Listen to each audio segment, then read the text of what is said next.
ನಮಸ್ಕಾರ ವೃಷಭರಾಶಿಯ ಬಂಧುಗಳೇ, ಇಂದಿನ ಈ ಸಂಚಿಕೆ ಸಾಮಾನ್ಯ ಜ್ಯೋತಿಷ್ಯವಲ್ಲ. ಇದು ನಿಮ್ಮ ಜೀವನದ ಮುಂದಿನ 10 ವರ್ಷಗಳ ಭವಿಷ್ಯವನ್ನು ನಿರ್ಧರಿಸುವ 2026ರ ಮಹಾ ವಿಶ್ಲೇಷಣೆ. ಅದೆಷ್ಟೋ ಜನರು ಕೇಳ್ತಾರೆ, ಗುರುಜಿ ಶನಿ ಎಂದರೆ ಮಂದಗತಿ ಅಲ್ವಾ ಎಂದು. ಶನಿ 11ನೇ ಮನೆಗೆ ಬಂದರೆ ಎಲ್ಲವೂ ಸ್ಲೋ ಆಗುತ್ತೆ ಅಲ್ವಾ ಎಂದು. ಇಲ್ಲ, ವೃಷಭ ರಾಶಿಯವರಿಗೆ ಶನಿ ಕೇವಲ ಗ್ರಹವಲ್ಲ, ನಿಮ್ಮ ಜೀವನದ ಗೇಮ್ ಚೇಂಜರ್.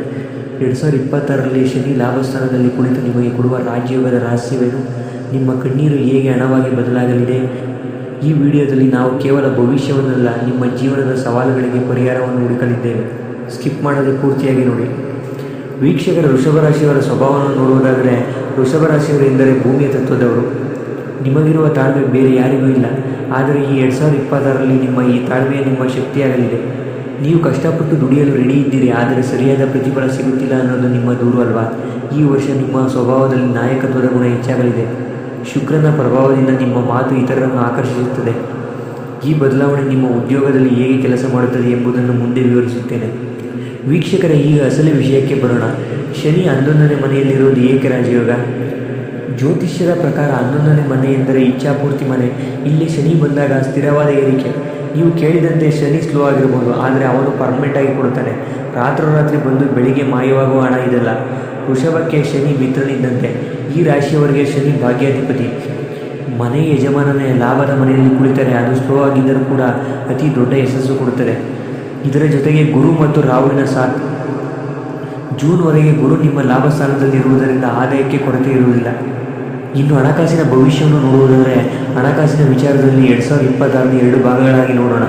ಜನವರಿಯಿಂದ ಜೂನ್ವರೆಗೆ ನಿಮ್ಮ ಹಳೆಯ ಸಾಲಗಳು ತೀರಲಿವೆ. ಹಠಾತ್ ಧನಲಾಭದ ಸಾಧ್ಯತೆ ಇದೆ. ನೀವು ಹಿಂದೆ ಮಾಡಿದ ಹೂಡಿಕೆಗಳು ಈಗ ಲಾಭ ಕೊಡಲಿವೆ. ಜೂನ್ ನಂತರ ಆದಾಯದ ಮೂಲಗಳು ಹೆಚ್ಚಾಗಲಿವೆ. ಒಂದಕ್ಕಿಂತ ಹೆಚ್ಚು ಮೂಲಗಳಿಂದ ಹಣ ಬರಲಿದೆ. ಆದರೆ ಎಚ್ಚರಿಕೆ, ಶನಿ ಲಾಭಸ್ಥಾನದಲ್ಲಿರುವುದರಿಂದ ದೊಡ್ಡ ಮೊತ್ತದ ಹಣ ನಿಮ್ಮ ಕೈ ಸೇರುತ್ತದೆ. ಆದರೆ ಅದು ನಿಮ್ಮ ಶ್ರಮಕ್ಕೆ ತಕ್ಕಂತೆ ಮಾತ್ರ ಇರುತ್ತದೆ. ಶಾರ್ಟ್ಕಟ್ನಲ್ಲಿ ಹಣ ಮಾಡಲು ಹೋಗಿ ಸಿಕ್ಕಿ ಹಾಕಿಕೊಳ್ಳಬೇಡಿ. ಇನ್ನು ಮನೆ, ಆಸ್ತಿ ಮತ್ತು ವಾಹನ ಯೋಗವನ್ನು ನೋಡುವುದಾದರೆ, ವೃಷಭ ರಾಶಿಯವರಿಗೆ ಹಲವು ವರ್ಷಗಳಿಂದ ಬಾಡಿಗೆ ಮನೆಯಲ್ಲಿದ್ದೀರಾ, ಸ್ವಂತ ಸೈಟ್ ತಗಬೇಕು ಅನ್ನೋ ಆಸೆ ಇದೆಯಾ? 2026ರಲ್ಲಿ ನಿಮ್ಮ ಕುಂಡಲಿಯಲ್ಲಿ ಚತುರ್ಥಾಧಿಪತಿಯ ಬಲ ಹೆಚ್ಚಾಗಿದೆ. ಆಗಸ್ಟ್ನಿಂದ ನವೆಂಬರ್ ನಡುವೆ ಆಸ್ತಿ ಖರೀದಿ ಮಾಡುವ ಪ್ರಬಲ ಯೋಗವಿದೆ. ಇನ್ನು ಪಿತ್ರಾರ್ಜಿತ ಆಸ್ತಿ ಗಲಾಟೆಗಳಿದ್ದರೆ ಅದು ಈ ವರ್ಷ ಸುಖಾಂತ್ಯ ಕಾಣಲಿದೆ. ನಿಮ್ಮ ತಂದೆಯ ಕಡೆಯಿಂದ ನಿಮಗೆ ಆಸ್ತಿ ಲಾಭವಾಗುವ ಸೂಚನೆ ಇದೆ. ಇನ್ನು ವೃಷಭ ರಾಶಿಯ ಉದ್ಯೋಗಸ್ಥರಿಗೆ ಈ ವರ್ಷ ಬಡ್ತಿಯ ವರ್ಷ. ಶನಿ 10ನೇ ಮನೆಯಿಂದ 11ನೇ ಮನೆಗೆ ಬಂದಾಗ ನಿಮ್ಮ ಜವಾಬ್ದಾರಿ ಹೆಚ್ಚಾಗುತ್ತದೆ.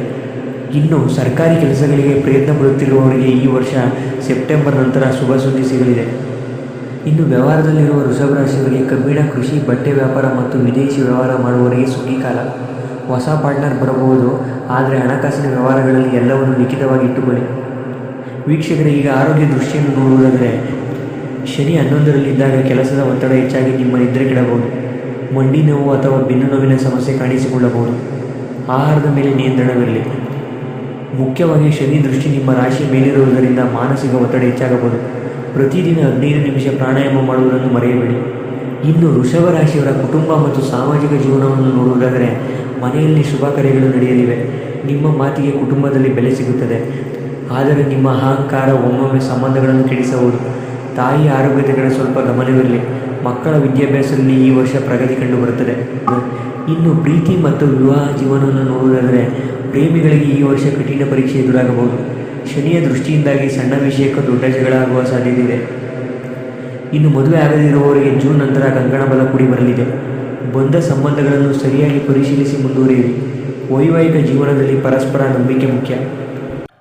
ವೀಕ್ಷಕರೇ, ಪರಿಹಾರಗಳ ಬಗ್ಗೆ ತಿಳಿಯುವ ಮೊದಲು 2026ರಲ್ಲಿ ಶನಿ ದೇವರು ನಿಮ್ಮ ಜೀವನದ ಮೇಲೆ ಬೀರುವ ಅಸಲಿ ಪ್ರಭಾವವೇನು ಎಂಬುದನ್ನು ನೀವು ಅರ್ಥ ಮಾಡಿಕೊಳ್ಳಬೇಕು. ಅನೇಕರು ಶನಿ 11ನೇ ಮನೆಗೆ ಬಂದಿದ್ದಾರೆ, ಇನ್ನು ನಮಗೆ ಹಣದ ಮಳೆ ಸುರಿಯುತ್ತದೆ ಎಂದು ಸುಮ್ಮನೆ ಕುಳಿತುಕೊಳ್ಳುತ್ತಾರೆ. ಆದರೆ ಶನಿ ದೇವರ ನ್ಯಾಯದಾನದ ರೀತಿ ಬೇರೆಯೇ ಇದೆ. ಶನಿ ಲಾಭಸ್ಥಾನದಲ್ಲಿದ್ದರೂ ನಿಮ್ಮ ರಾಶಿಯನ್ನು ನೋಡುತ್ತಾನೆ. ಇದರರ್ಥ ಅವನು ನಿಮಗೆ ಲಾಭ ಕೊಡುವ ಮೊದಲು ನಿಮ್ಮನ್ನು ಪರೀಕ್ಷಿಸುತ್ತಾನೆ. ನೀವು ಮಾಡುವ ಕೆಲಸದಲ್ಲಿ ಪ್ರಾಮಾಣಿಕತೆ ಇದೆಯೇ, ನೀವು ಇತರರಿಗೆ ಮೋಸ ಮಾಡಿ ಹಣ ಗಳಿಸುತ್ತಿದ್ದೀರಾ ಎಂಬುದನ್ನು ಶನಿ ಸೂಕ್ಷ್ಮವಾಗಿ ಗಮನಿಸುತ್ತಾನೆ. ಒಂದು ವೇಳೆ ನೀವು ಅಡ್ಡದಾರಿಯಲ್ಲಿ ನಡೆದರೆ ಈ ಲಾಭವೇ ನಿಮಗೆ ಮುಳುವಾಗಬಹುದು. ಈ ವರ್ಷ ನೀವು ಎಷ್ಟೇ ಬುದ್ಧಿವಂತರಾಗಿದ್ದರೂ ಕೂಡ ನಿಮ್ಮ ಹಳೆಯ ಕರ್ಮಗಳ ಲೆಕ್ಕಾಚಾರ ಮುಗಿಯುವವರೆಗೂ ಫಲ ಸಿಗುವುದು ವಿಳಂಬವಾಗಬಹುದು. ನೀವು ಯಾರಿಂದಲಾದರೂ ಹಣ ಕಿತ್ತುಕೊಂಡಿದ್ದರೆ ಅಥವಾ ಯಾರಿಗಾದರೂ ಅನ್ಯಾಯ ಮಾಡಿದರೆ ಶನಿ ಮೊದಲು ಆ ತಪ್ಪುಗಳನ್ನು ತಿದ್ದಿಕೊಳ್ಳುವಂತೆ ಮಾಡುತ್ತಾನೆ. ಶನಿ ನಿಮ್ಮನ್ನು ಸ್ಲೋ ಮಾಡುತ್ತಾನೆ ಎಂದು ನೀವು ಅಂದುಕೊಂಡಿದ್ದೀರಿ, ಆದರೆ ಅಸಲಿಗೆ ಅವನು ನಿಮ್ಮನ್ನು ಪರಿಪೂರ್ಣ ವ್ಯಕ್ತಿಯನ್ನಾಗಿ ಮಾಡುತ್ತಾನೆ. ಅವಸರದಲ್ಲಿ ತಪ್ಪು ನಿರ್ಧಾರ ತೆಗೆದುಕೊಂಡು ಸೋಲುವ ಬದಲು ನಿಧಾನವಾಗಿ ಯೋಚಿಸಿ ಗೆಲ್ಲುವುದನ್ನು ಶನಿ ಕಲಿಸುತ್ತಾನೆ. ವೃಷಭ ರಾಶಿಯವರು ಈ ವರ್ಷ ಸ್ವಲ್ಪ ಅಹಂಕಾರ ಪ್ರದರ್ಶಿಸುವ ಸಾಧ್ಯತೆ ಇರುತ್ತದೆ. ನನ್ನಿಂದಲೇ ಎಲ್ಲವೂ ಸಾಧ್ಯ ಎಂಬ ಭಾವನೆ ಬಂದರೆ ಶನಿ ತಕ್ಷಣವೇ ಪಾಠ ಕಲಿಸುತ್ತಾನೆ.